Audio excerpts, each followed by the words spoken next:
Mohon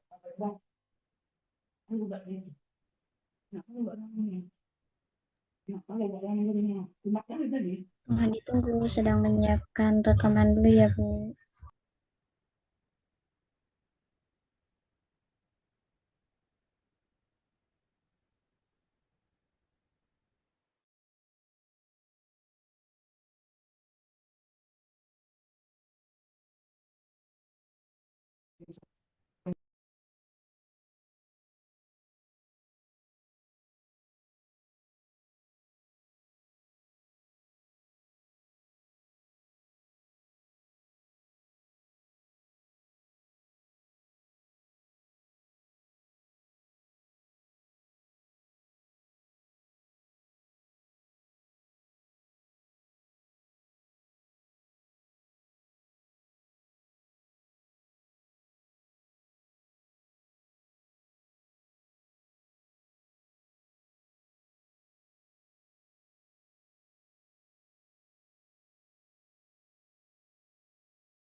Baik, kita mulai ya Bapak Ibu semua. Bismillahirrahmanirrahim. Assalamualaikum warahmatullahi wabarakatuh. Waalaikumsalam warahmatullahi wabarakatuh. Oke. Selamat malam Bapak Ibu semua. Bagaimana kabarnya hari ini? Ya, malam juga baik-baik saja, Mbak. Selamat malam Bapak Ibu. Selamat malam Pak Gegen. Malam. Narasumber kita pada malam hari ini ya, yang alhamdulillah sudah hadir juga. Mohon izin Bapak Ibu peserta, acara segera akan dimulai ya. Dimohon untuk mengaktifkan kameranya dan juga menonaktifkan audionya dulu ya selama acara berlangsung. Kecuali diizinkan bertanya dalam sesi diskusi dan tanya jawab. Selamat datang kami ucapkan kepada seluruh peserta talk show, baik dari ruang virtual Zoom ataupun dari kanal YouTube yang telah hadir dalam acara talk show pada malam hari ini. Jadi nanti kita akan berbincang-bincang terkait tentang LBH ya, Lembaga Bantuan Hukum. Tema kita pada malam hari ini adalah talk show bincang santai mengenai LBH gitu. Sebelumnya izinkan saya untuk membacakan pantun dulu nih Bapak Ibu semua biar nggak tegang-tegang amat gitu ya. Beli sepatu warnanya biru dipakai bekerja di hari Rabu. Selamat datang Bapak dan Ibu. Awali hari ini dengan semangat yang baru. Asik. Cakep. Oke. Saya buka ya Bapak Ibu semua. Assalamualaikum warahmatullahi wabarakatuh. Salam sejahtera untuk kita semua. Salam hangat dari segenap pengurus LBH ya Bapak dan Ibu. Perkenalkan saya Lala selaku host pada talk show malam hari ini yang akan memandu jalannya talk show pada malam hari ini. Yang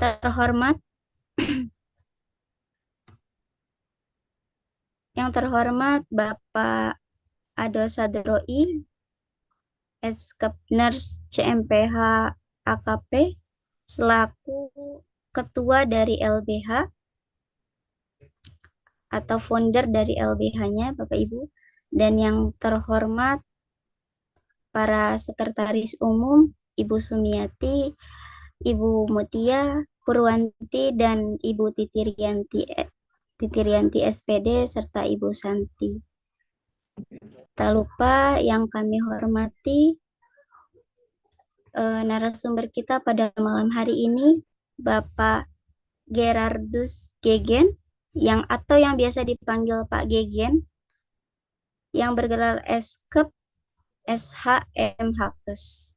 Terima kasih Pak Gegen sudah hadir di layar Zoom pada malam hari ini. Baik Bapak Ibu semua, alhamdulillah puji syukur kita panjatkan atas berkat dan rahmatnya sehingga kita diberikan nikmat ya. Ini nikmat kesehatan, kesempatan, dan juga waktu luang yang sama-sama kita akan menimba ilmu bersama-sama dari narasumber kita yang luar biasa pada malam hari ini. Acara talk show ini merupakan acara yang diselenggarakan oleh LBH atau Lembaga Bantuan Hukum Bahtera yang akan menyongsong Bapak Ibu semua bisa mengenal ya terkait LBH itu apa sih atau peran LBH itu apa. Nanti kita akan bahas di dalam talk show ini. Baik hadirin yang berbahagia, berikut susunan acara pada malam hari ini. Yang pertama ada pembukaan. Kedua, eh, yang kedua kita langsung ya untuk pemaparan atau untuk bincang-bincang santai dengan narasumber kita pada malam hari ini. Jadi kita lebih kepada untuk ngobrol-ngobrol santai terkait pembahasan tentang apa itu LBH.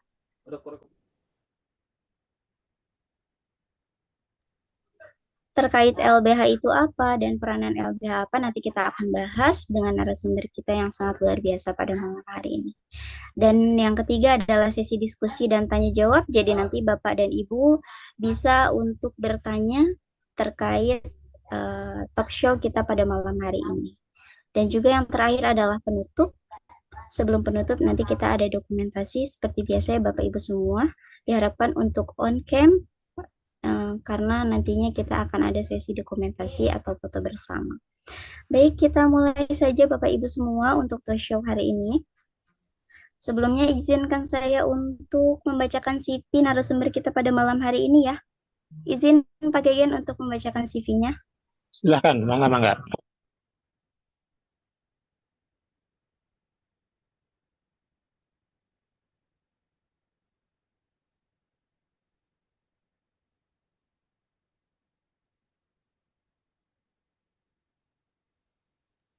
Baik, sudah terlihat ya Bapak Ibu untuk CV dari narasumber kita pada malam hari ini. Beliau bernama Bapak Gerardus Gegen, SHMKes. Pengalaman kerja yang sudah beliau tempuh sangat banyak ya Bapak Ibu semua. Beliau pernah bekerja di RSST Buromeus sebagai seorang perawat. Terus juga beliau bekerja di Perdaki Wilayah Sorong, Irian Jaya sebagai pilot project PHC. Beliau juga bekerja di RS Mitra Keluarga Jatinegara sebagai perawat ICU dan ICCU. Beliau pernah bekerja juga sebagai supervisor poliklinik di RS Mitra Internasional Jatinegara. Beliau juga pernah bekerja sebagai supervisor Ondati di RS Primer Jatinegara. Beliau juga sebagai law firm di law firm Gerard and Partner. Beliau juga ada banyak nih pengalaman kerja beliau yang Masya Allah banget ya Bapak. Lalu pengalaman organisasi beliau juga tak kalah banyak ya Bapak Ibu semua. Di sini sangat luar biasa. Beliau pernah menjabat sebagai Ketua Serikat Buruh Seluruh Indonesia di RS Primer Jatinegara. Terus beliau juga sebagai Ketua Persatuan Perawat Nasional Indonesia atau yang biasa disebut PPNI tingkat komisariat. Lalu beliau juga sebagai Ketua Bidang Hukum dan Organisasi Himpunan Perawat Kritikal Indonesia, dan juga beliau sebagai pengurus cabang Kongres Advokat Indonesia, dan masih banyak lagi pengalaman organisasi dari narasumber kita pada malam hari ini. Riwayat pendidikan dari beliau pernah bersekolah di SPK ST Buromeus, yaitu sebagai yaitu menempuh pendidikan keperawatan. Juga beliau pernah menempuh pendidikan Diploma 3 Keperawatan di Sekolah Tinggi Ilmu Kesehatan Sint Carolus. Beliau juga menempuh sarjana keperawatan di Sekolah Tinggi Ilmu Kesehatan Cirebon. Dan beliau melanjutkan pendidikannya sebagai sarjana hukum di Universitas Krishna Dwipayana, Jakarta, dan terakhir beliau menempuh pendidikan Magister Hukum Konsentrasi Hukum Kesehatan di Unika Sungjapranata. Masya Allah ya Pak Gegen, sapaan hangat kita pada malam hari ini terkait resume atau CV dari beliau yang sangat luar biasa. Untuk itu saya izin stop share dulu ya Bapak Ibu. Oke. Baik, kita langsung saja ya Pak ya, tanpa berlama-lama nih. Kita langsung buka saja talk show kita pada malam hari ini. Baik Bapak Ibu semua, talk show kita pada malam hari ini nanti kita akan membahas terkait apa itu LBH. Juga kita akan membahas nih, peranan LBH itu seperti apa sih atau bagaimana. Jadi nanti kita akan ulik lebih lanjut dengan narasumber kita pada malam hari ini. Baik Pak Gegen, untuk LBH sendiri nih, kira-kira LBH itu apa ya Pak? Jadi biar Bapak Ibu lebih tahu nih tentang LBH itu apa. Silakan Pak Gegen. Baik, terima kasih. Assalamualaikum warahmatullahi wabarakatuh. Sampurasun. Perkenalkan, saya Gegen. Suara saya terdengar ya, Mbak? Terdengar Pak, Medan Oh, terdengar. Medan. Oh, terdengar ya. Terdengar. Baik, terima kasih. Ya, bagus suaranya. Baik, ini karena biasa Bagus, ini bagus. saya di daerah Cibinong, Pak. Jadi ini hujannya besar, lalu apa namanya petirnya banyak. Ya sedikit perbatasan Cilengsi Bogor ini sebetulnya. Ini barusan Ya, hujan bagus, besar. Yang bagus Nah. Pak, nanti Pak wilayah mana kurang bagus diinformasikan lagi. Siap, makasih. Baik, Ya, Pak. tadi dari moderator Teh Lala sudah memberikan sekilas apa namanya riwayat. Ya, memang background saya adalah perawat, memang perawat tahun 80-an. Ya, saya zaman jebot ya, mungkin teman-teman ada yang seangkatan, mungkin ada yang senior saya di sini. Ya, sampai hari ini saya masih seorang perawat. Kebetulan sudah pensiun sebetulnya 2 tahun yang lalu. Ya, jalan ke 3 tahun. Memang kalau dunia kesehatan ini sangat unik kalau kita berbicara soal konsep tentang LBH. Nah, tadi Teh Lala sudah memaparkan bagaimana sih peran LBH. Ya tentu kita harus lihat dulu sejarah kita. Ada di mana posisi sekarang ini kita.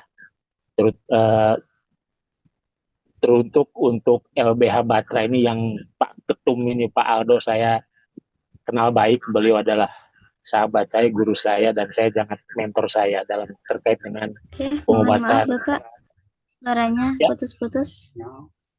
Putus ya? Ya. Kedengaran? Kalau buat saya kedengaran Pak jelas. Saya di Jakarta kedengaran jelas. Pontianak, kabar kedengaran.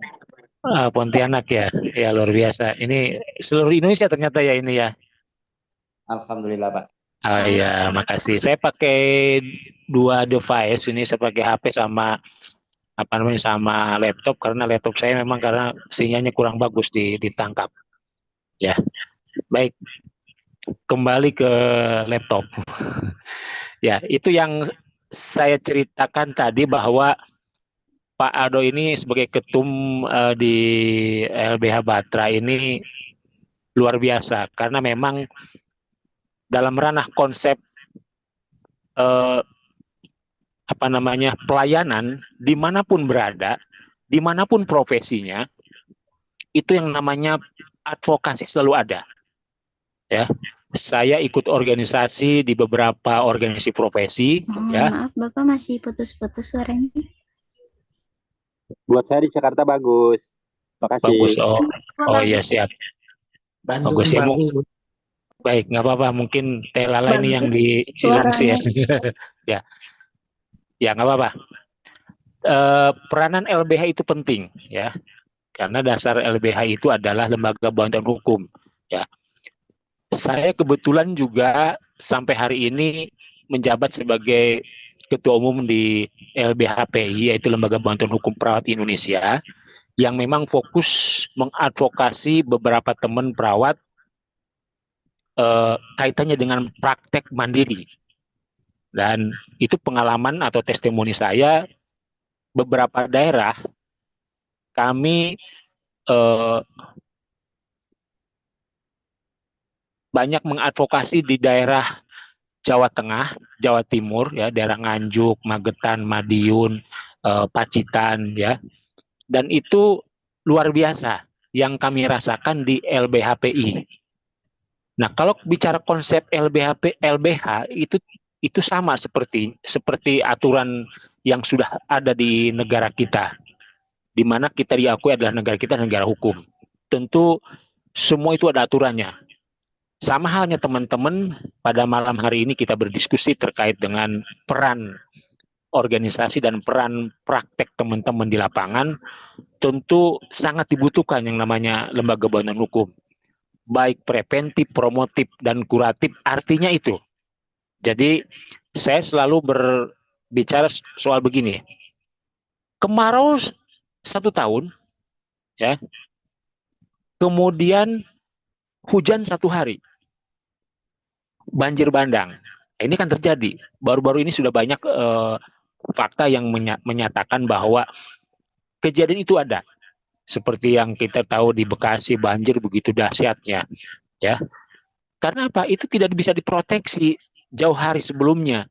Mestinya kita harus tahu apa kira-kira yang akan menimbulkan sengketa.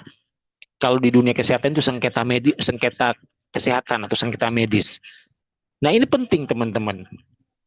Nah, mungkin teman-teman punya induk organisasi yang diketuai umum oleh Pak Ado. Dan organisasi itu memang sifatnya adalah mengayomi. Sifatnya adalah mengadvokasi. Bukan saja upgrade ilmu, bukan saja iuran yang tiap tahun, tiap bulan, tetapi bagaimana safety-nya terhadap anggota. Ya. Saya di LBHPI, ya, itu menyatakan seperti itu. Bahkan yang memang namanya LBH itu kebanyakan memang sifatnya pro bono. Tetapi kalau udah menjadi anggota, itu jelas hak dan kewajiban harus ada. Ya. Nah, malam hari ini konsep bicara soal LBH, tentu dasar hukum cuma ada. Ya, dasar hukum tentang lembaga bantuan hukum, ya.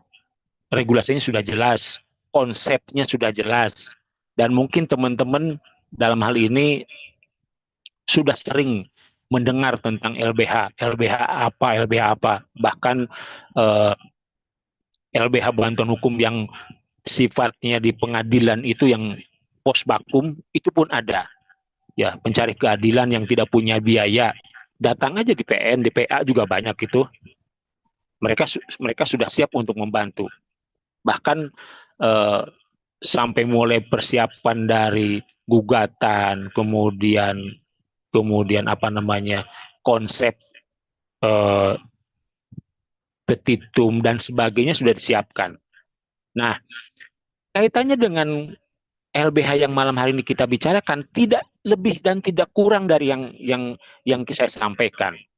Jadi penting peran LBH itu sangat penting bagi organisasi, ya, dimanapun. Bahkan ormas-ormas yang sekarang sudah beredar pun sudah punya LBH-nya, ya.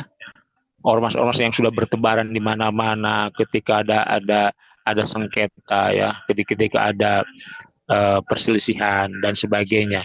Nah, itu konsep yang saya bisa jelaskan, ya, pada acara malam talk show ini. Memang kalau acara talk show ini kita kan bincang-bincang santai, kita nggak sampai pada lebih jauh bagaimana tentang SOP-nya, lalu bagaimana nanti tentang hukum acaranya. Tetapi teman-teman supaya sadar bahwa peran LBH itu lebih difokuskan kepada anggota-anggota yang memang secara tercatat sebagai anggota organisasi. Nah,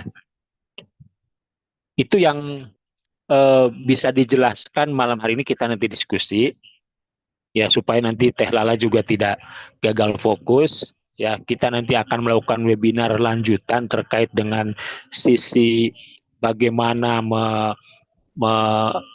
mana mediasi LBH, bagaimana trik-triknya supaya teman-teman tidak terjadi tuntutan ya, kaitannya dengan SOP berpraktek di lapangan, bagaimana kita mendampingi teman-teman dalam hal ketika ada satu tuntutan, ketika ada satu ketidakpuasan dari customer, yang kita bicara bahwa si penerima jasa dan si pemberi jasa. Karena sekarang ini zamannya adalah zaman keterbukaan. Zamannya sekarang berbicara soal fakta, zaman perjanjian, ya, zaman legalitas, asas legalitas, ya, asas siapa boleh melakukan apa, ya. Karena semua berbicara soal ujung-ujungnya adalah undang-undang, ya.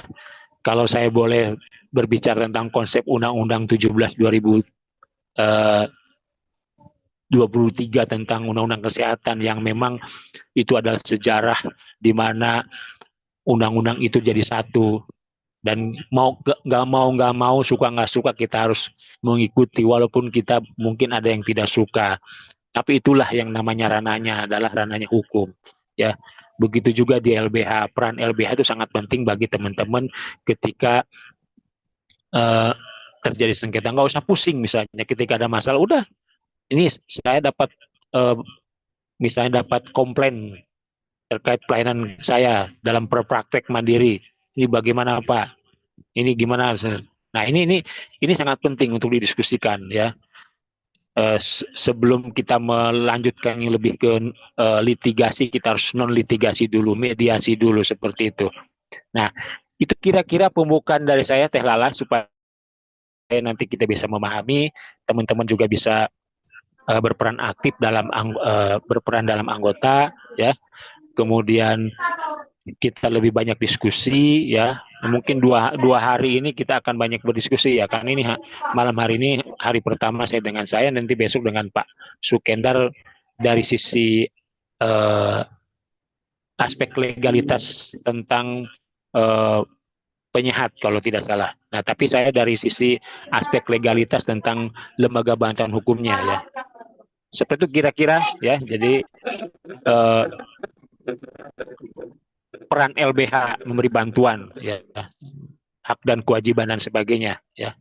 Monggo silahkan kita diskusi saja pengalaman. Saya kira pengalaman teman-teman lebih banyak, karena memang di lapangan itu sangat kompleks, ya, yang kadang-kadang yang tidak dipikirkan ternyata ada, ya, yang seolah-olah kita merasa bahwa sudah benar kita melakukan itu, tetap aja ada hal yang menurut masyarakat yang penerima jasa itu kurang puas, ya, seperti itu. Karena kalau kita bicara soal pelayanan itu namanya hak dan kewajiban. Ada hak orang untuk meminta informasi, ada hak untuk menuntut, ada hak untuk meminta ganti rugi dan sebagainya.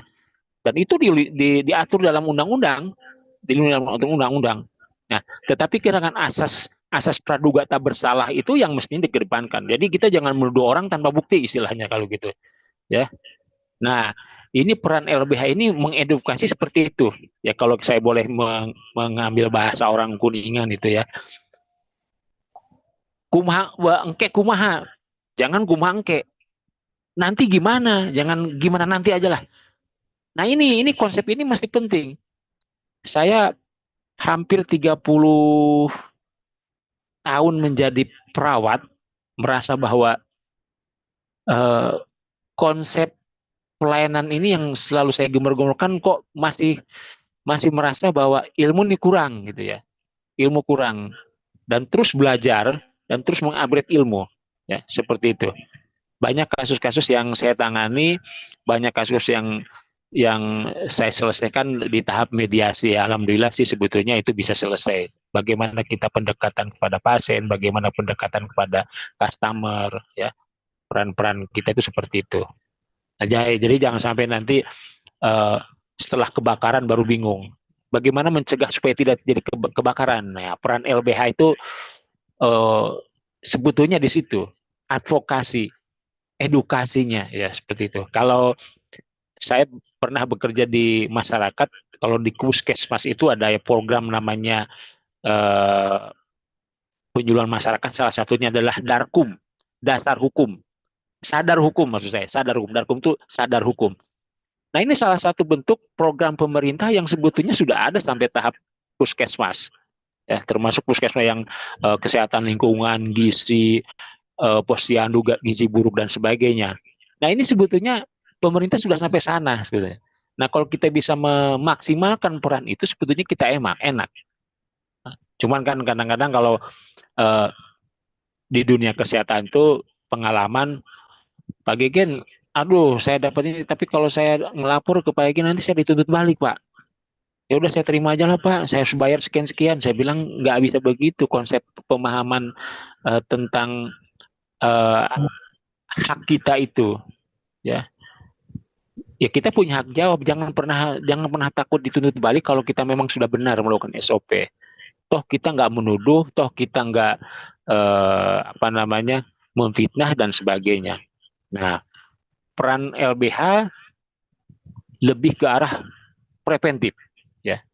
Ya kalau teman-teman bicara soal tentang dasar hukumnya itu bisa gampang lah dibuka di Google juga, apa sih LBH, pasal berapa, undang-undang nomor berapa, ya.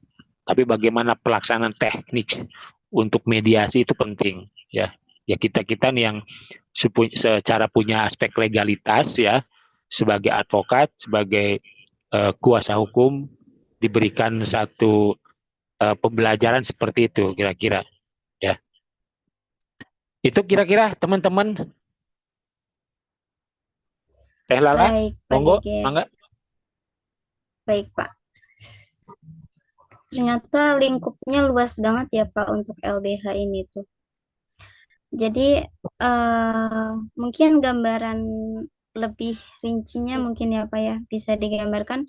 LBH itu suatu lembaga bantuan hukum atau organisasi kemasyarakatan yang nantinya akan memberikan layanan nih bantuan hukum berdasarkan undang-undang gitu ya Bapak.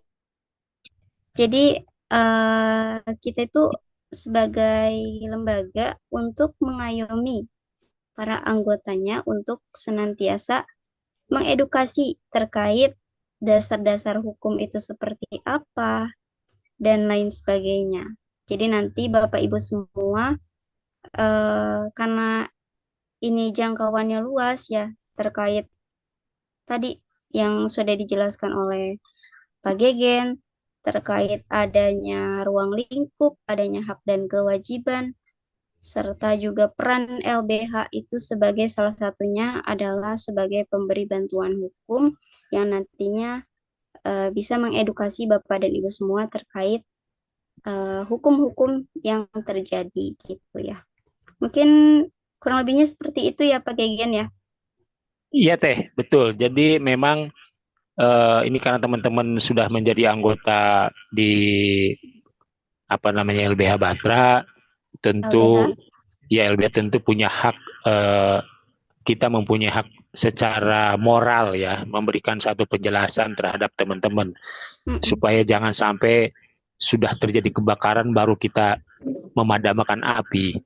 Nah, sebetulnya peran penting tuh LBH itu di situ. Kalau secara narasi, secara definisi, ya, memang LBH itu lembaga bantuan hukum. Jangan memberi bantuan dulu, mestinya memberikan edukasi dulu. Ini penting menurut saya, ini penting. Ini sangat penting ya. Itu Teh.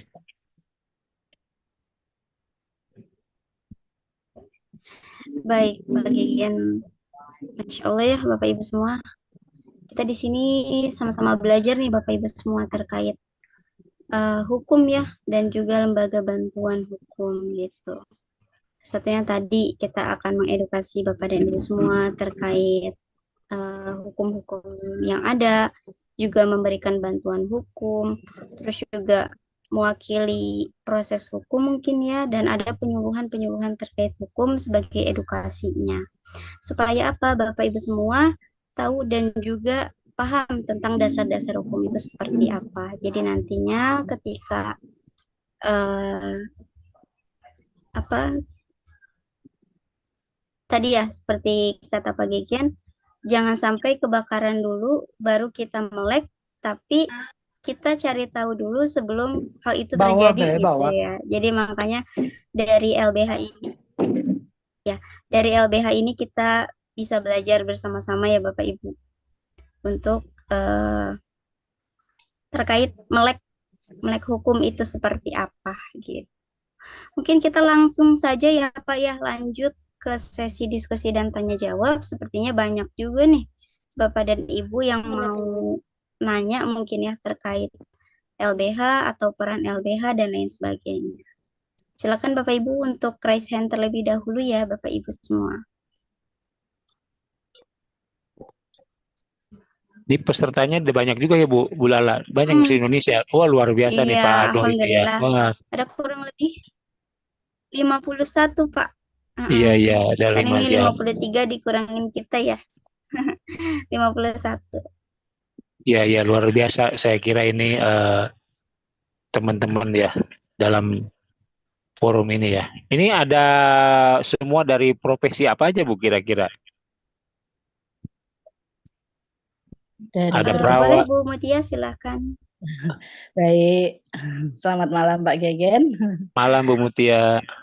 Ya, ini teman-teman ini rata-rata adalah pengobat tradisional, baik dari nakes ataupun murni dari kesehatan tradisional. Seperti itu Pak. Dan ini memang masih banyak ya teman-teman kita yang belum bergabung karena kemarin itu pertama telat informasinya gitu sih. Jadi alhamdulillah bisa bergabung sekitar 49, 48 gitu.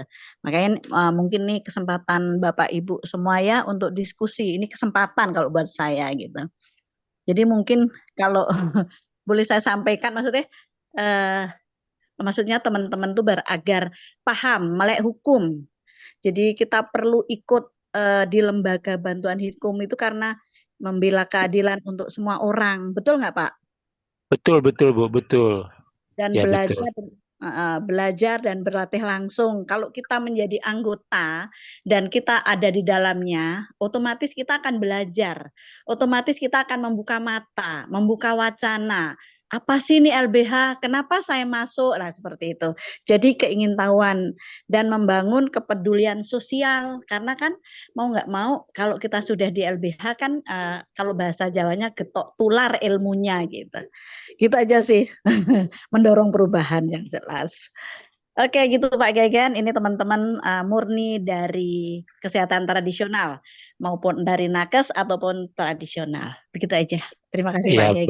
Baik Ibu Mutia, ini luar biasa Ibu Mutia. Jadi memang ditambahkan dan dilengkapi oleh Ibu Mutia. Terima kasih Bu Mutia. Ini luar biasa Bu ya, karena penyiar tradisional itu di Indonesia masih banyak potensi yang banyak digali Bu, banyak digali. Betul. Ya, betul. Ya, banyak digali. Bahkan kalau data kita yang saya tahu data 2000 kemarin waktu pemerintahan yang sebelumnya itu banyak orang Indonesia hampir 2 juta tiap tahun berobat ke luar negeri. Ini yang harus kita pikirkan itu di dalam negeri bagaimana seperti itu. Devisa kita jatuh ke luar negeri. Nah, tahun sekarang ini banyak orang beralih ke tradisional. Bahkan saya kenal ada profesor dari dokter ini lalu dia mengikuti satu jamu kalau nggak salah ketika saya ikut dengan itu, dan itu udah bergelar profesor. Tahu dari mana saya lupa. Dan saya selalu ngikutin di grup itu. Beliau pakai jamu-jamu, bahkan di Cirebon ada ibu siapa dulu saya lupa, mungkin ada di sini nggak ya, dia sudah bisa membuat di Cirebon tuh, ibu siapa lupa saya, ibu ada saya Jangan Gitu. jauh-jauh. Besar Jangan- Niti. Iya, iya betul. Jangan- Besar Niti. Ada yang kenal tuh siapa tuh? Jangan jauh-jauh Pak, Ibu Mutia juga sudah produksi yang namanya herbal. Ah Iya, iya. Bu Ya Ibu Mutia. Bu Sarniti bener. Aduh saya baru kenal. Sarniti ya pakai dulu ya. Ya iya. Beliau satu grup saya dengan waktu itu dengan apa perubahan undang-undang Omnibus Law. Beliau konsisten banget, konsisten. Ikut pameran di mana-mana, konsisten. Kalau bertemu dengan pejabat bawa dia. Sama Iya, Pak, iya. juga ikut Iya. saya juga ikut Siap. kemana-mana. Siap kita pasarkan dengan medsos. Ini sebetulnya punya pangsa pasar sangat apa namanya sangat terbuka. Bahkan di Undang-Undang 17 pun sudah ada kita bicara soal pengobatan tradisional itu. Sudah jelas itu. Sudah jelas. Nah, bagaimana konsep lembaga kita ini mengadvokasi jangan sampai nanti tetangga sebelah yang secara keilmuan tidak mengklaim atau menyalahkan dengan enggak bisa. Ya. Gitu. Seperti itu.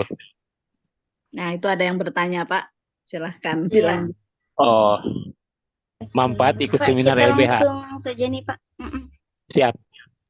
Ya, saya kira tadi sudah saya jelaskan manfaat ikut seminar LBH, ya, bahwa background dengan teman-teman bergabung di lembaga, teman-teman nggak perlu lagi berbicara soal misalnya ketika ada tuntutan nggak bisa bikin beracara sendiri dan sebagainya. LBH itu menaungi. Karena kalau sudah sampai ada tuntutan segala macam, itu kita pusing sebetulnya. Nah, amit-amit jangan sampai ke sana. Nah, kita berbicara di LBH itu kita lebih arah proteksi. Lebih ke arah pencegahan sebetulnya di LBH itu. Namanya Lembaga Bantuan Hukum. Ya, jadi bukan saja nanti ketika ada kejadian baru kita repot-repot. Ya. Kalaupun itu nanti teman-teman ada kejadian, ya LBH yang akan maju. Ya, LBH akan maju. Akan kita proteksi. Lalu kan kita bicara nanti hukum acara di persidangan misalnya. Bagaimana ketika mendampingi teman-teman di penyidikan. Bagaimana teman-teman ketika dilaporkan. Bagaimana teman-teman ketika dipanggil oleh departemen ketiga dan LBH itu di situ nanti perannya. Ya, mulai dari mediasi, istilahnya litigasi ya, atau non litigasi kepada litigasinya. Jadi ketika nanti teman-teman ada tuntutan mulai dari mediasi sebelum persidangan dan selama persidangan dan sebagainya. Proses itu yang teman-teman yang kita LBH yang akan menampingi. Seperti itu kira-kira konsep garis besarnya itu. Seperti itu. Ya, Terima kasih. Malam, Pak. Siap. Monggo. Ya. Ya, Saya baik. Hendra Terima dari kasih. Bandung. Oh, enggak Pak Hendra. Silakan Pak Ya. Hendra. Mau bertanya, ini kan Pak sekarang udah ada peraturan baru ya Pak untuk masalah terapi dengan melakukan invasif.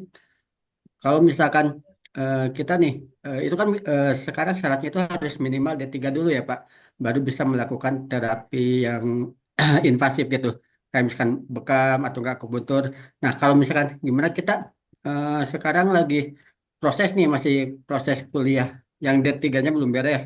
Terus kita melakukan terapi akupunktur atau misalkan bekam, terus terjadi kesalahan, amit-amit ya, jangan sampai kejadian ya Pak ya. Kalau Ya. misalkan sampai terjadi hal-hal yang tidak diinginkan, itu kan secara hukum itu kan masih ilegal ya kita untuk terapinya, karena untuk izinnya itu belum invasif gitu. Nah, yang mau saya tanyakan itu peranan LBH untuk mendampingi yang kasus kayak gitu sampai sejauh mana tuh Pak? Untuk mendampinginya. Itu karena misalkan kesalahannya kesalahan dari si terapisnya. Ya, baik Kang Hendra. Jadi gini, prinsip LBH itu pertama kita harus tahu bahwa si terapis itu sesuai dengan kompetensi kewenangannya di mana. Saya mohon maaf kurang begitu paham tentang kewenangan terapis dasar pendidikannya. Yang saya tahu memang mungkin di aturan itu vokasi. Nah, tapi kalau prinsipnya begini, teman-teman nggak bisa berpraktek sepanjang asas legalitasnya belum ada. Nah, dari sisi kalau di hukum itu dari sisi administratif harus dilengkapi dulu. Kalau di perawatan itu namanya STR, SIP. Kemudian kewenangannya apa? Ya, saya perawat ICU. Saya sudah bekerja di perawat ICU hampir 10 tahun lebih. Punya kemampuan? Ya. Yang namanya pemasangan ETT, pengambilan darah astrup, vena, IV. Oke. Tapi sisi kewenangannya punya nggak? Harusnya dari sisi kewenangan itu bersifat lisensi, sertifikasi. Itu sih administrasi. Tetapi kalau dari sisi kewenangan lisensinya nggak ada, ya nggak boleh. Meskipun saya sudah katam dalam melakukan tindakan-tindakan di ruang ICU. Istilah sambil merem pun saya intubasi bisa. Tetapi kewenangan itu dibarengi dengan kemampuan dan dilengkapi dengan lisensi, kewenangan, sertifikasi. Sama juga dengan Kang Hendra nanya seperti itu. Nah, kalau ternyata syarat dasar terapisnya adalah vokasi, lalu dia sudah melakukan praktek, lalu terjadi satu tuntutan misalnya, amit-amit ya, ya itu perbaiki dulu advokasinya. Tetapi sebenarnya gini, kalau teman-teman melakukan tindakan apapun berdasarkan misalnya informed consent, berdasarkan perjanjian dengan pasien, ya itu dulu. Tetapi kalau pertanyaan simpel dari Kang Hendra, ini penting, ya, penting SOP, ya seperti itu, ya penting banget. Jadi syarat administratif itu penting banget dilengkapi. Nah, peran LBH tetap kita akan mengedepankan mediasi. Akan mengedepankan mediasi terhadap Kang Hendra bahwa karena gini kalau prinsip di hukum itu kan ada tindakan, ada kerugian. Nah, ini kan harus bisa dibedain nanti. Kita kalau misalnya ada kejadian, ada akibat, itu baru dinyatakan adanya suatu tindakan melanggar hukum. Tapi kalau ada tindakan lalu tidak ada kejadian apa yang harus dituntut? Itu trik-trik LBH nanti kita akan dengan teman-teman misalnya nanti di LBH supaya nanti jangan sampai masuk ke ranah yang lebih lanjut. Yang jelas SOP kemudian syarat administrasi itu yang harus dilengkapi, ya harus dilengkapi seperti itu. Itu Kang Hendra. Pak, terima kasih untuk infonya Pak. Siap, enggak turun. Saya mungkin bisa sharing ya Pak Gegen. Baik, Ya, terima silakan. kasih Pak Hendra. Monggo Boleh, Bu Mutia. Ibu. Jadi gini, sebelum Pak Ketua membuat LBH, tapi sebelumnya memang sudah rencana gitu ya, karena Pak Ketua masuk di hukum gitu. Kok masuk di hukum? Kuliah di hukum gitu. Amit-amit jangan dihukum, Bu. Iya. Jadi siswa saya menghadapi kasus bekam basah gitu ya. Sebenarnya tuh kalau aku bilang sepele gitu. Karena ketika dia membekam, karena badannya itu ada keloidnya. Nah, yang ada itu kegores dan itu mengeluarkan cairan.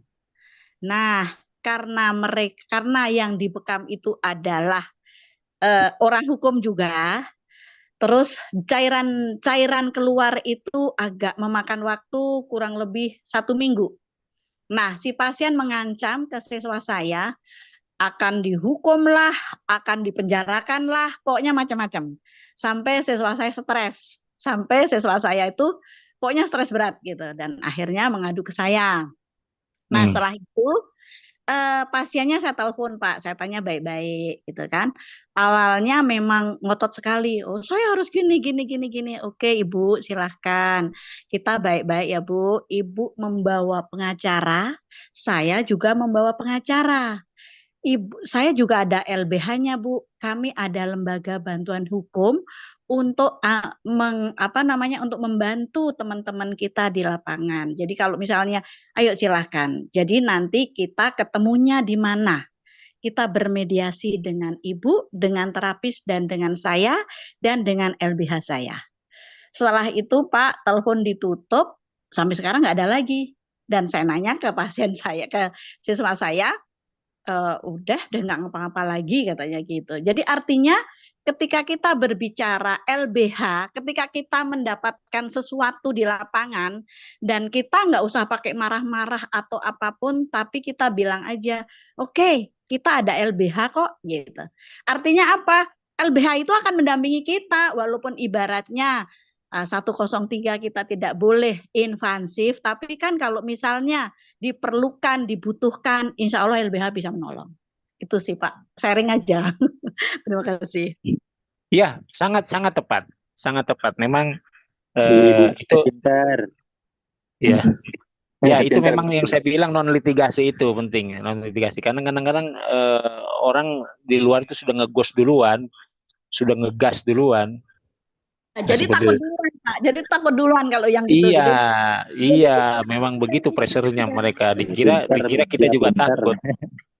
Nah, Pintar ini pengalaman nyata memang Bu Mutia ini, pengalaman nyata. Begitu. Siap, makasih banyak nih Bu Mutia ini. Bisa jadi narasumber kita nanti. enggak Pintar Pak, itu. maksudnya teman-teman tuh Ya, maksudnya keren. gini Pak, bangga jadi Keren, ya. bangga menjadi pengobat tradisional dan mempunyai LBH. Jadi ibaratnya tuh saya udah punya payung gitu. Bukan berarti bawa payung kemana-mana ya teman-teman. Iya. Ya konsep kita juga pada dasarnya seperti itu teman-teman. Kita nggak mau gerak-geruduk enggak. Kita juga akan mengedepankan mediasi, mengedepankan konsep retroactive justice istilahnya ya. Istilahnya seperti itu. Jadi supaya kita kan di komunikasi terapeutik masuk di situ sebetulnya. Secara tidak langsung Ibu Mutia udah belajar hipnoterapi. Saya memang orang hipno Pak. Nah, udah terhipnotis gitu, hipnoterapi itu sangat penting itu, kolaborasi. Buktinya belajar masih pinter nih. Oke. Siap. Terima kasih Bu Mutia. Ya, sama-sama Teh. Pak, ini ada yang bertanya via chat Zoom ya. Izin Pak Bu, sepanjang ini ada masalah terberat soal penindakan terapis di apa ya Pak? Bekam atau ada di masa lain? Punten Bapak Zie atau Ibu Zie. Maksudnya bagaimana? Masalah terberat terkait tindakan atau gimana ya? Oh Ibu itu. Nah Ibu, iya. Bu Mutia mungkin yang bisa jawab. Kayak ini kan LBH baru berdiri kalau misalnya. Kok saya Pak? Maksudnya Gimana selama ini apa yang sudah Ibu tangani? Kira-kira yang terberat? Kasus atau apa nih?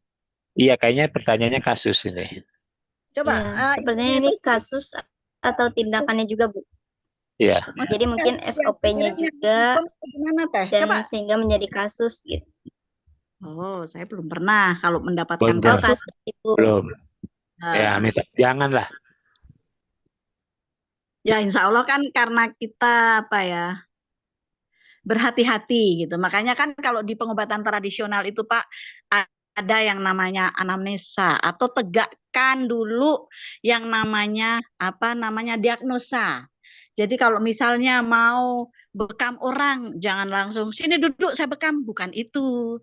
Tapi diagnosa dulu apa layak dia dibekam atau kayak gitulah gitu. Jadi insya Allah tidak akan terjadi yang namanya malpraktek kayak gitu sih.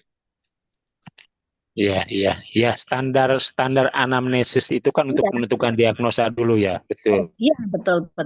Ya. Gitu. Jadi ada syarat sebetulnya untuk menentukan diagnosis itu ada 3 syarat sebetulnya.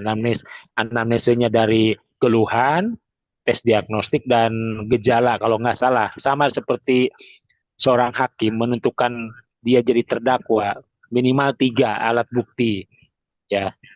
Itu syaratnya sebetulnya. Jadi misal dari 3 cuma 1 nggak boleh. Paling tidak dari 3 itu 2 ya. Dan itu memang prosedur yang ada sebetulnya yang saya tahu tuh ya. Seperti itu. Ya kalau saya Baik, terima ya seperti itu. Monggo. Ya, baik Pak Gegen. Silakan Pak, mau dibahas kembali atau Saya bagaimana? mau tanya, Pak. Saya mau tanya. Oke, Ya siap. siapa ini Pak Mista ya? Silakan Pak. Ya. Ya, Assalamualaikum warahmatullahi wabarakatuh. Waalaikumsalam warahmatullahi Ya, saya wabarakatuh. hormati Bapak pembimbing kita, Bapak Gegen. Saya mau tanya, Pak. Saya sih bukan orang di bidang hukum, pelajaran hukum ya, atau nggak pernah sama sekali kuliah di bidang hukum. Saya di bidang pendidikan. Nah, saya ingin bertanya. Saya sih udah masalah ini sih nggak mengatakan masalah tentang hukumnya ya, tapi saya tanya Bapak asalnya dari mana?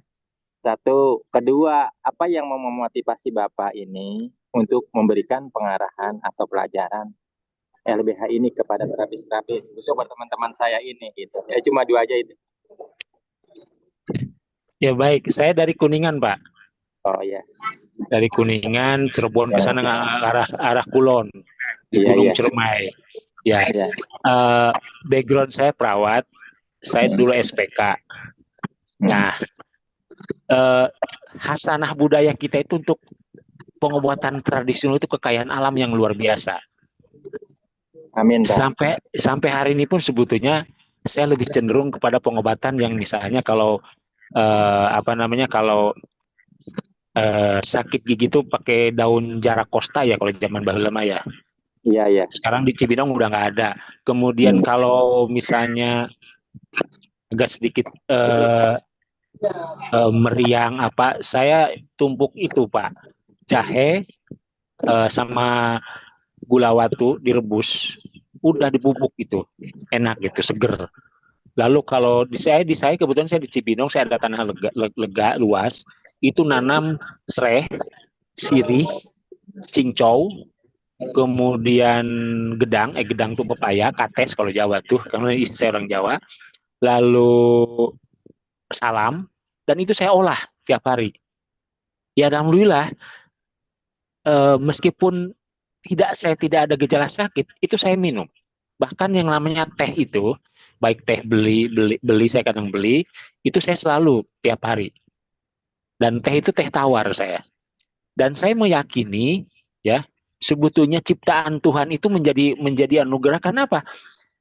Obat-obat kimia itu dasarnya dari dasar rempah-rempah itu. Ya. Dan ini sebetulnya harusnya di kasanah ini harusnya dimaksimalkan. Ya. Saya kebetulan orang Sunda, jadi saya tahu betul bagaimana saya belajar konsep yang namanya Sunda Wiwitan. Ya, bagaimana alam itu memberikan satu anugerah yang luar biasa. Dan di rumah itu saya sekarang udah pensiun, ternak ayam kampung, dan telurnya itu saya tiap hari setengah mateng atau yang direbus. Ya, lalu mentok, lalu lele, dan sirkulernya itu saya selalu, misalnya saya punya sisa makanan, saya nggak pernah saya buang. Saya kumpulkan, saya kasih ke ayam. Nah, pepaya juga begitu di rumah ada pepaya, daunnya saya cacah, saya bikin fermentasi, saya kasih molase sama yang lain macam, saya kasih ke ayam, saya bahkan ternak maggot untuk ayam, untuk mentok. Dan itu saya luar biasa, saya jarang belanja dari luar-luar itu. Dan itu memang menjadi kasanah budaya kita sebetulnya. Nah, teman-teman di pengobatan tradisional itu kan tinggal dikembangkan saja sebetulnya. Karena regulasi sudah mengayomi, regulasi sudah apa namanya, memberikan ruang ya, memberikan ruang seperti itu. Tapi bagaimana kita mengemas itu yang memang sesuai dengan aturan BPOM misalnya atau badan ini, ikutin regulasi itu ya, konsep itu. Begitu, Pak. Oke, Pak. Siap. Motivasinya apa, Pak? Bisa Motivasinya. bagaimana Pak? Oh, Motivasi. motivasi di LBH ini, karena saya belajar hukum, ya karena saya dulu sebetulnya begini, kenapa saya tidak belajar tentang ilmu keperawatan lagi? Saya banyak testimoni ketika saya belajar hukum, ketika saya bekerja di tatanan pelayanan rumah sakit. Ternyata ruang lingkup saya di situ bekerja dibatasi dengan kewenangan, nggak boleh ini, nggak boleh itu. Ya, kalau kita bicara soal medis misalnya, medis bisa ini, bisa itu. Saya hanya sebatas misalnya asisten ini.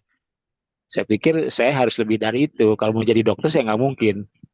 Nah, saya pikir ini harus ada aturan mainnya. Lalu saya berpikir belajar hukum. Dan saya memang dari SD, SPK, ya, D3, saya mungkin senang ikut organisasi, Pak. Dan itu yang terbentuk dalam diri saya. Ketika ada teman diberlakukan tidak adil, terutama nakes ya, saya selalu berangkat ke depan. Lalu saya, kenapa gini, kenapa gitu? Ayo kita lakukan. Nggak boleh begitu. Saya selalu di seminar-seminar pun saya mengatakan bahwa semua orang punya hak yang sama, diberlakukan yang sama, terutama perlindungan hukumnya, semua sama. Ya. Dan ini konsep ini harus teman-teman dipahami, ya. Teman-teman punya hak yang sama dalam konsep perlindungan hukum sebagai warga negara Indonesia, sebagai insan penerus-penerus generasi muda, ya, terutama dalam konsep advokasi teman-teman. Saya hanya motivasi teman-teman supaya teman-teman ini betul-betul bekerja aman, jangan pernah ragu, jangan pernah takut sepanjang kita melakukan SOP, ya, sepanjang kita melakukan prosedur yang sudah kita kerjakan, ya, nggak masalah seperti itu. Ya, saya mungkin dengan Pak Kendar, mungkin besok Pak Kendar akan berbicara. Saya dengan Pak Kendar juga banyak pengalaman tentang advokasi di beberapa daerah, ya. Ya, kebetulan saya dengan Pak Kendar juga masuk di perkumpulan HIPRAKSI, Himpunan Praktisi Kitan Indonesia. Dan itu banyak sekali kitan-kitan itu, yang teman-teman nakes, yang perawat, yang belum teradvokasi, ya. Seperti itu kira-kira motivasi. Mungkin banyaklah yang saya terinspirasi dengan teman-teman karena saya melihat bahwa teman-teman nakes, terapis ini perlu kekompakan, perlu satu guyup, perlu satu bahu membahu, itu seperti itu. Begitu Pak, sampai sebegitunya. Pak Ya, Igel, makasih, Pak. Makasih. Ya. Terima kasih Ya. banyak. Oke. Kita lanjut ya Pak, ini kurang lebih ada 2 penanya lagi ya. Mungkin ini adalah 2 penanya terakhir ya Pak ya. Iya, boleh, Pokoknya 2 terakhir. Iya. Yang pertama dari Bapak Ibe Haryanto, izin tanya apakah selain pendampingan, pembelaan bisa juga dalam hal penuntutan jika terapis merasa dilecehkan, diintimidasi, dan lain-lain. Ya, Bagaimana, bisa. Sepanjang terapis itu menjadi anggota kita. Jadi, dalam konsep tuntutan, bisa saja kita terjadi di luar aspek yang kita berikan. Terapis kita misalnya, betul, kita dilecehkan, kita istilahnya kalau bahasa dicoel lah kalau misalnya lagi pasang infus, namanya juga kadang-kadang customer, banyak kasus seperti itu. Boleh ngadu ke kita sepanjang kita anggota kita, karena itu pelecehan profesi, apalagi dalam konsep orang lagi bertugas, ya, Nggak boleh itu, pidana itu. Ya, saya sangat konsen nih teman-teman kalau sampai terjadi pelecehan, apalagi pemukulan, pidana, banyak teman-teman.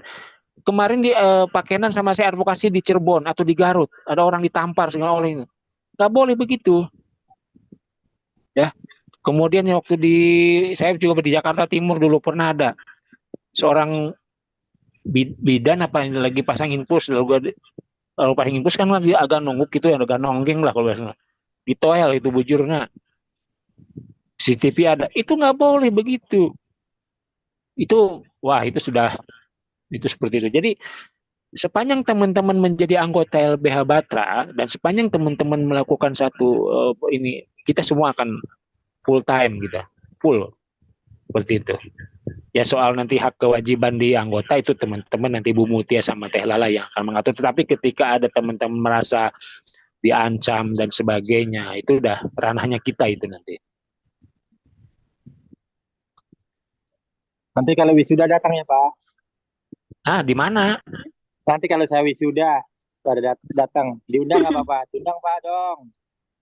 Kakak Lala diundang dong Bapak ini. Kalau wisuda. Diundang ya. Insya Allah nanti Insya Allah siap, mangga. Kalau wisuda.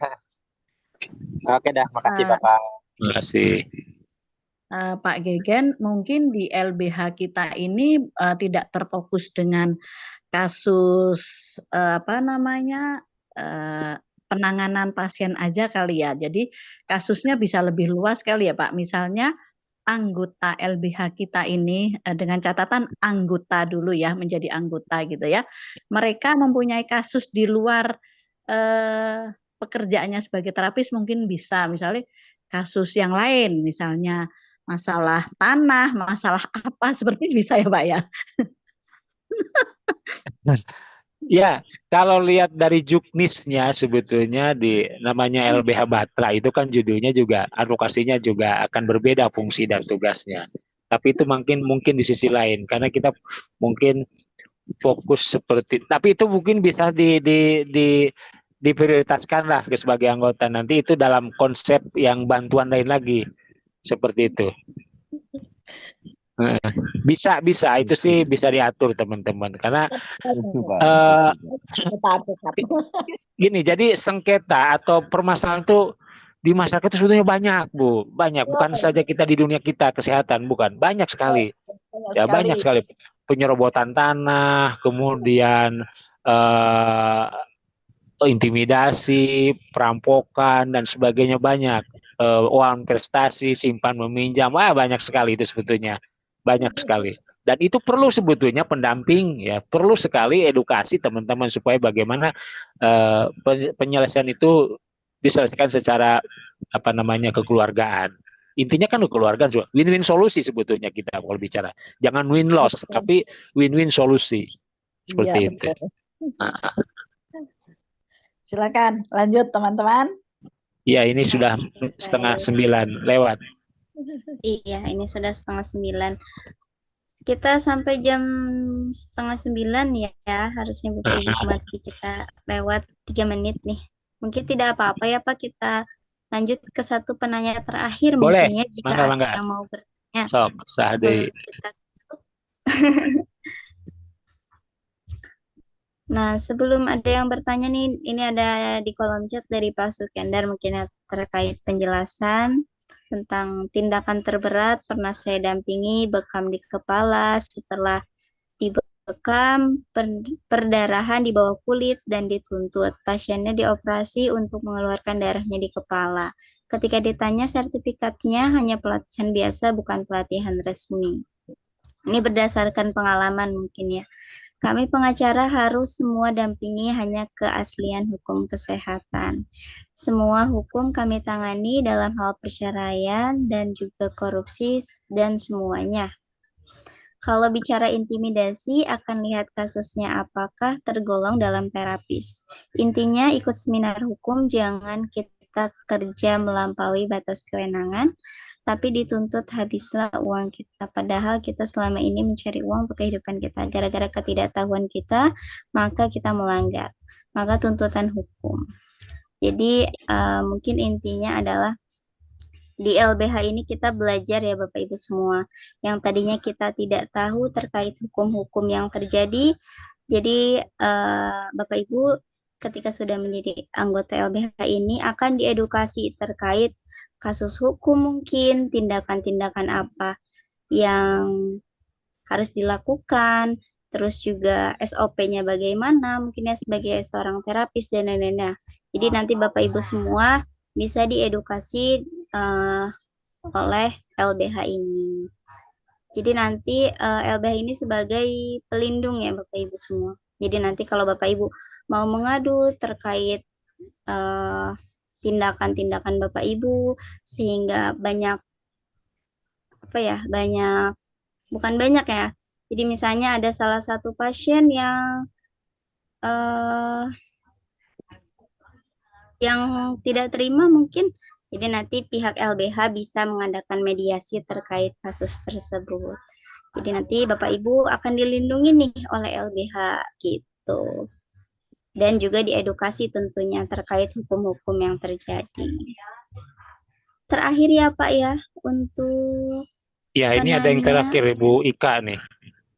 dari Ika ya, iya Ibu Ika. Maaf izin tanya, kalau izin tempat kita buka praktek dituntut merasa dirugikan karena merasa tidak nyaman dengan kegaduhan atau keramaian para pasien yang datang dan dilaporkan, apa bisa untuk pembelaan itu? Bagaimana Pak Gegen? Bisa, ini sebetulnya alasan kegaduhannya kenapa. Emang kita buka praktik bikin gaduh, bikin ke tetangga sebelah. Ini biasanya gaduh tetangga yang praktek yang mereka yang merasa kalah dengan saingan kita biasanya ya seperti itu. Tapi ini tidak menjadi substansi sebetulnya. Tapi kita bisa bantu menyampaikan seperti itu. Tapi substansi deliknya ini juga nggak masuk. Kegaduhan sampai di mana ya. Kegaduhan itu ada batasannya ya. Misalnya motor ngeraung di pinggir jalan itu bisa bikin kegaduhan, itu luar biasa. Itu mengganggu ketentraman umum. Pasalnya ada. Kalau ini kan enggak menurut saya. Tapi intinya sih bisa kita kalau misalnya melakukan seperti itu. Kita bisa sampaikan seperti itu. Biasanya pesaing ini. Sakit Ya. hati. Iya, Iya. gitu. Sakit hati, nyeri hati. Loba pasena gitu. Tetanggaku sedikit, saya sedikit, tetangga banyak. Bisa. Banyak ini, banyak kayak gini, banyak. Yang nyari-nyari. Baik. Baik, Bapak Ibu, mungkin ini terakhir pertanyaan ya tadi dari Ibu Ika sebagai Ya. pertanyaan penutup. Untuk itu kita izin, mungkin masih ada ya sebenarnya yang mau bertanya gitu ya, tapi karena keterbatasan waktu kita pada hari ini, kita cukupkan ya Bapak Ibu semua untuk talk show hari ini. Jadi nanti kita akan berlanjut ke talk show di hari besok ya, tanggal 27, di hari terakhir atau hari kedua gitu. Jadi nanti Bapak Ibu semua yang tidak atau yang tidak kebagian bertanya hari ini bisa nantinya bertanya atau diskusi di hari berikutnya, yaitu besok hari ya Bapak Ibu semua. Baik, sebelum kita tutup, saya izin untuk mengirimkan link dulu ya, link absensi nih Bapak Ibu semua. Harap diisi ya Bapak Ibu, untuk link absensi ini diisi selama kurang lebih 2 hari. Sesuai dengan pertemuan kita hari ini di tanggal 26 dan besok di tanggal 27. Jadi nanti link absensi akan di-share di Zoom saja, tidak ada di grup-grup WA. Ya, seperti itu Bapak Ibu. Silakan untuk diisi dulu ya Bapak Ibu semua untuk linknya. Oke. Kita sebelum saya penutupan ya Pak, izin dokumentasi dulu ya. Silakan Foto. Bapak Ibu. Silakan Bapak Ibu untuk ini ya, mengaktifkan kameranya.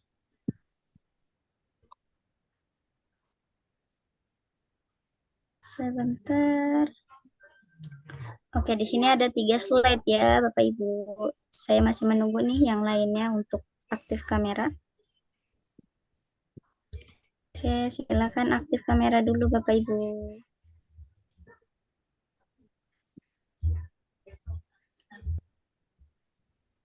kita mulai ya.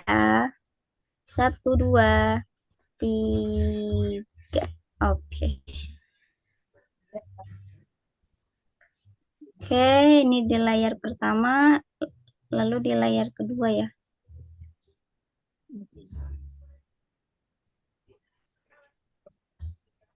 Sebentar. Mohon ditunggu. 1, 2. Sebentar ya, Bapak.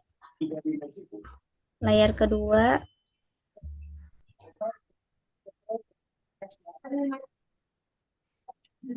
Oh ya, Bapak Ibu. Masih di layar kedua. Oke, 1, 2, 3. Layar terakhir, layar ketiga.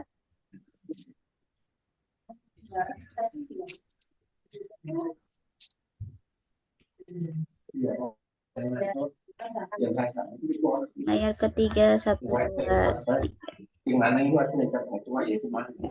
Tunggu sebentar.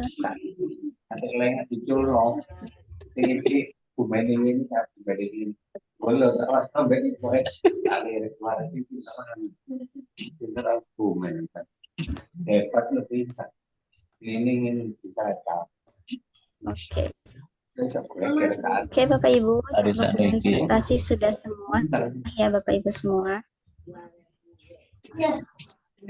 Saya ucapkan terima kasih banyak kepada narasumber kita pada malam hari ini, Bapak Gegen. Terima kasih banyak atas penjelasan terkait LBH pada malam hari ini.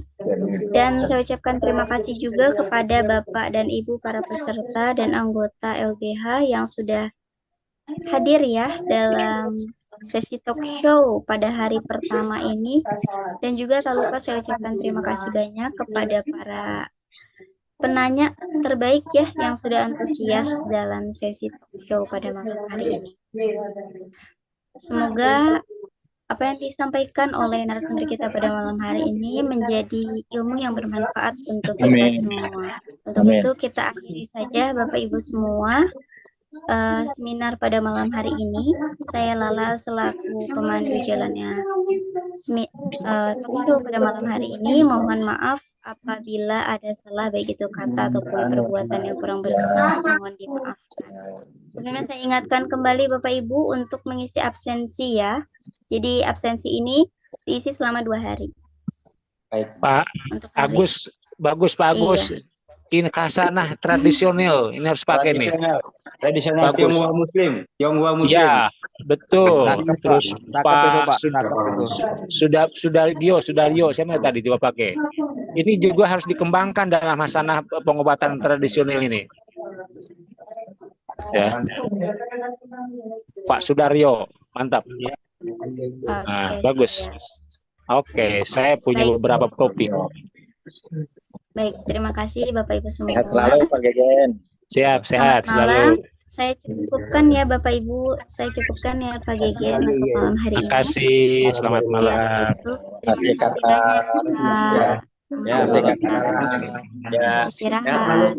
Assalamualaikum warahmatullahi wabarakatuh. Waalaikumsalam warahmatullahi wabarakatuh. Enggak nih, betul di sini panganan tuh di sini nopo aja.